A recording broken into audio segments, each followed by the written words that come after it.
Mag-asawang sina G Canlas at Archie Alemania, hiwalay na nga ba?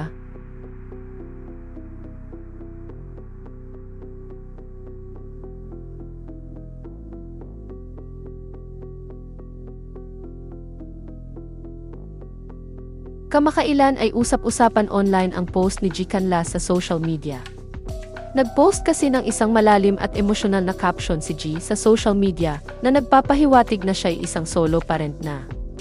Kaya naman napatanong ang ilang netizens kung hiwalay na nga ba sina G at Archie Alemania matapos ang 7 taong pagsasama nila bilang mag-asawa. Sa caption ng kanyang post sa Instagram, inamin ni G na dumaan siya sa matinding pagsubok noong nakaraang taon. Bagamat hindi direktang idinetalye ni G na may kinalaman ito sa marriage nila ni Archie, ipinahiwatig ni G ang pagkilala muli sa kanyang sarili at sa pagtaguyod sa kanyang anak ng mag-isa. Anya, this past year was rough. No need for specifics, some things are meant to be processed alone. But I lost parts of myself, held on longer than I should have, and learned the hard way what it costs to keep showing up while quietly disappearing.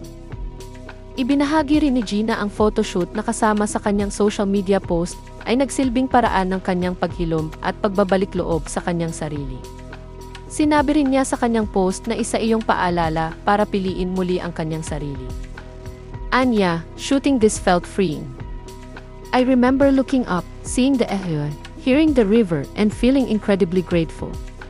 It reminded me to come back into my body, my breath, my own space, to remember who I am when I'm not shrinking, explaining, or carrying more than what's mine. Binigyang diin din ni G sa kanyang social media post ang kanyang desisyon na piliin ang kanyang sarili at ang anak niyang si Caleb. Bukod pa rito, hayagan ding tinukoy ni G ang bagong papel niya sa buhay. Anya, I'm choosing to love myself with the same consistency and effort I give others, and I'm no longer making myself smaller for anyone. I want to show up more. For myself, for Caleb, for the people I love, and for the work that's always felt like home to me. That's the only way I can be fully me as a daughter, sister, a friend, a woman. As a solo parent. Sa huling bahagi ng caption ng kanyang post ay inamin ni G na nasa proseso na raw siya ng paghilom. Anya, still figuring things out. Still healing. But rooted again. Here's to rediscovering what was never really lost. May gazelle-ness. May G-ness. Happy rebirthday to me. Ikinasal sina G Canlas at Archie Alemania sa isang intimate wedding ceremony noong October 2018. Sina G at Archie ay may isang anak na lalaki na si Caleb. Mapapansin naman sa Instagram account ni G na hindi makikita si Archie sa mga post niya noong nagdaang Pasko at Bagong Taon.